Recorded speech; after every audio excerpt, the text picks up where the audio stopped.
Bentrovati amici a un nuovo tutorial del Trinaca Fishing Group. Oggi nuovamente in studio faremo una dimostrazione per come realizzare un trave incollato, partendo dall'asola arrivando fino allo sgancio del piombo. Ma tutto questo dopo la nostra sigla.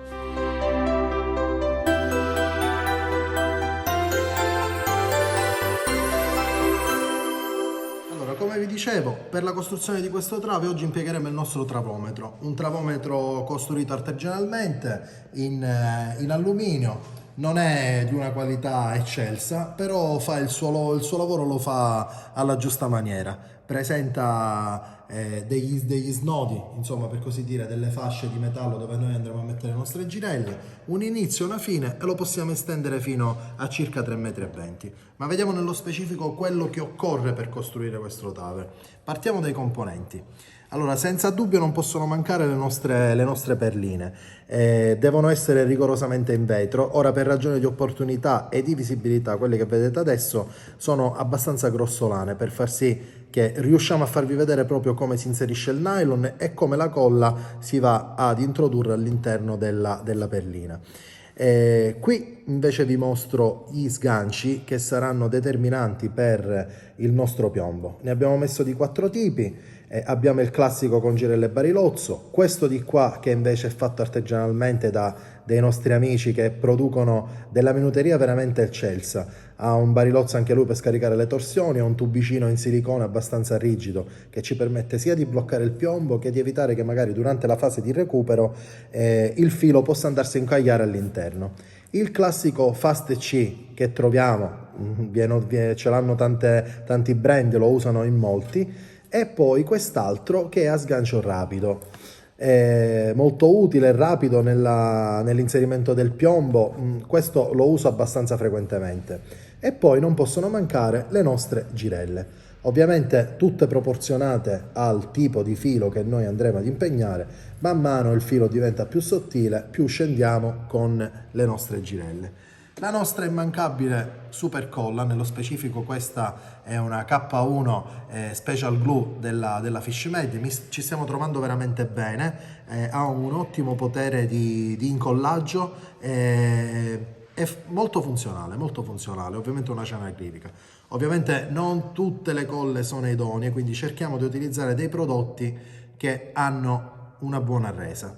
Un classico aghetto che ci permetterà di intingere all'interno della colla e prendere la nostra gocciolina. E poi cosa utilizziamo? Il nylon. Nello specifico abbiamo preso un 50, ve lo faccio vedere che così è abbastanza grossolano. E poi la chicca di questa sera, come vi dicevo, è la questione praticamente delle asole incollate o degli snodi incollate. Nello specifico faccio una recensione, ma mia di dovere, alla Kita Fishing. Questi sono dei tubicini che sono dei Luminous Tube. Li troviamo in diverse misure, dallo 0,6 all'1 all'1,5.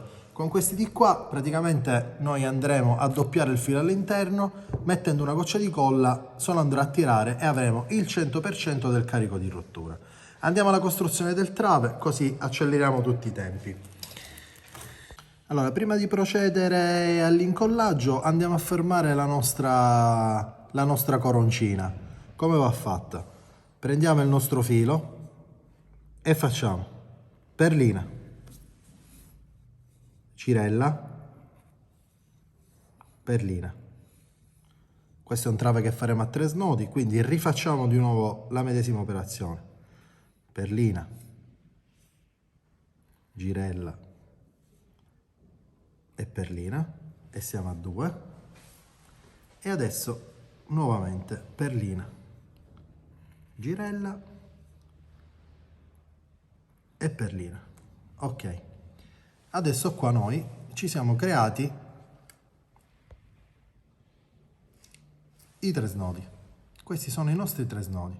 Prendiamo un pezzo di tubicino e ne tagliamo una piccola porzione, circa 1 centimetro. Ce lo lasciamo qua. E il secondo che ci servirà per lo snodo inferiore, dove che andremo a attaccare il piombo. Allora, come funziona? Come vi dicevo, prendiamo il nostro tubicino, lo passiamo all'interno e lo rigiriamo. Ok, come vedrete qua noi ci stiamo andando a dimensionare la nostra asola per quanto la vorremmo fare e abbiamo scelto questa misura. Da qui prenderemo la colla e la inseriremo dentro e lo vediamo subito. Allora, come vi dicevo, intingiamo la nostra bacchettina all'interno della colla, ne prendiamo una goccia, ci avviciniamo e come potete vedere il tubicino stesso si tira la colla. Vedete? Il tubicino adesso è tutto pieno di colla. Qualche minuto e siamo pronti. È un tempo veramente irrisorio quello dell'attesa dell'asciugatura. Quindi questa è la nostra asola incollata. Vi posso garantire che da test fatti 100% carico di rottura. È più facile che si rompa un nodo, si rompa un palomar, ma questo sicuramente non si romperà. Attendiamo qualche minuto e poi tagliamo l'eccedenza e facciamo l'incollaggio dei nostri snodi. Nel frattempo vi faccio vedere l'altra asola che faremo per il nostro gancetto da piombo. Altro incollaggio, introduciamo il nostro fluorine all'interno del tubicino, prendiamo il nostro gancetto, lo ripassiamo all'interno dell'occhiello della girella e a sua volta lo reintroduciamo all'interno del tubicino.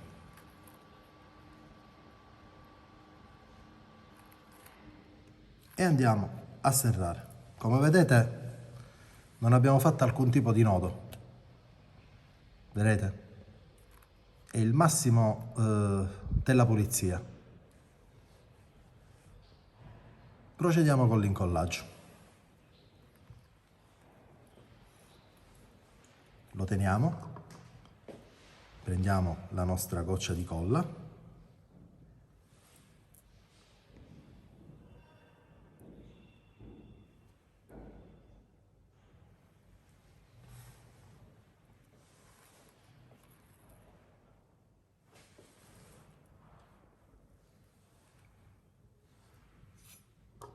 se vogliamo puliamo il tubicino all'esterno per evitare di lasciare troppa colla.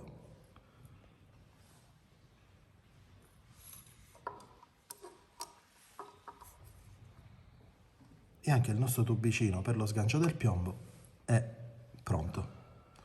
Lasciamo sempre quei 2-3 minuti per l'asciugatura, lo stendiamo sul nostro travometro e procediamo all'incollaggio dei vari snodi.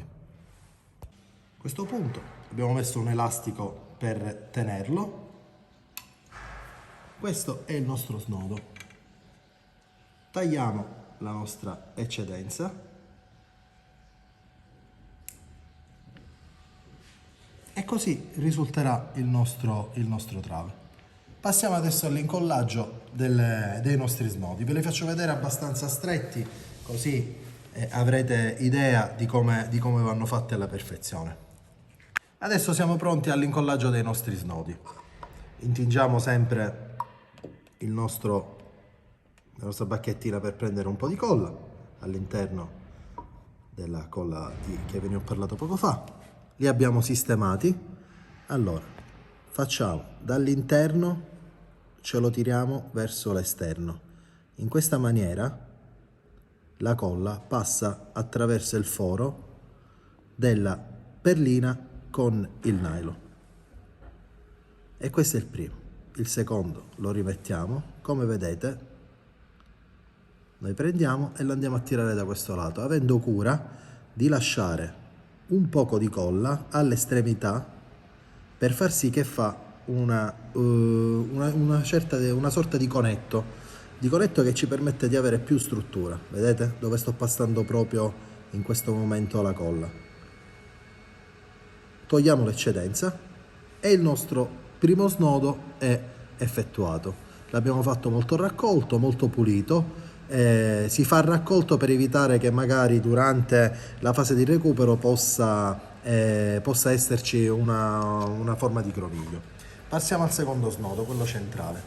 La comodità del travometro è proprio quella di avere questa bacchetta che noi abbiamo posizionato a circa 80 cm, perché come ho detto prima abbiamo fatto un trave di 160 cm, quindi su questo trave noi andremo a poter utilizzare 3 braccioli da circa 75-77 cm.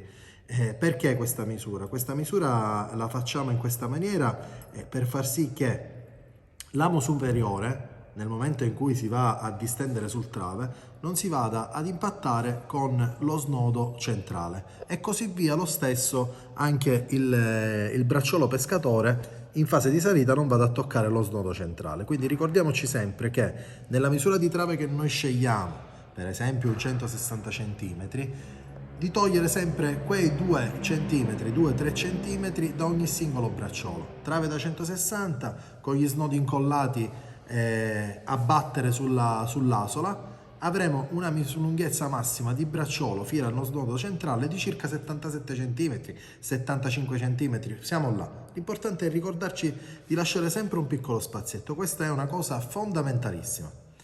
Abbiamo introdotto la nostra girella all'interno di questo supportino che ci permette di non incollarle. Quindi, sempre lo stesso procedimento. Goccia di colla, ce la tiriamo dall'altro lato e facciamo un pochettino di sbavatura esterna. Goccia di colla, dall'altro lato, e diamo un po' di sbavatura esterna per fare il nostro conetto. Allora, questa è l'idea di trave incollato. Questo è un trave estremamente pulito. Come vi dicevo, 100% del carico di rottura. Adesso non so di preciso quant'è il carico massimo del filo, ma da test fatti sia in terra che in spiaggia abbiamo constatato che le asole incollate o gli snodi incollati hanno una resa nettamente superiore. Spero che questo tutorial vi sia stato di aiuto per la costruzione dei vostri travi. Ci sono anche diverse tipologie che possono essere applicare uno snodo fatto con della licra, con del filo stopper. Ci sono altri che invece fanno lo snodo con un nodino Savoia. Insomma, potete sbizzarrirvi come volete. Noi per una deformazione, chiamiamola professionale, per quanto riguarda l'agonismo, noi preferiamo fare questa tipologia di snodo. Che dirvi? Non mi rimane che salutarvi. Vi ricordo sempre di iscrivervi al canale, attivare la campanella, lasciate un like e qualche commento se vi è piaciuto, non vi è piaciuto, se avete delle cose dove potremmo noi migliorare. Insomma, la pesca e il confrontarsi è bello anche per questo, perché c'è uno scambio di opinioni, e ricordiamo che professori non ci siamo nessuno, siamo sempre alla ricerca di imparare qual è la situazione migliore. Un grosso saluto dal Trinaghe Fishing Group, alla prossima!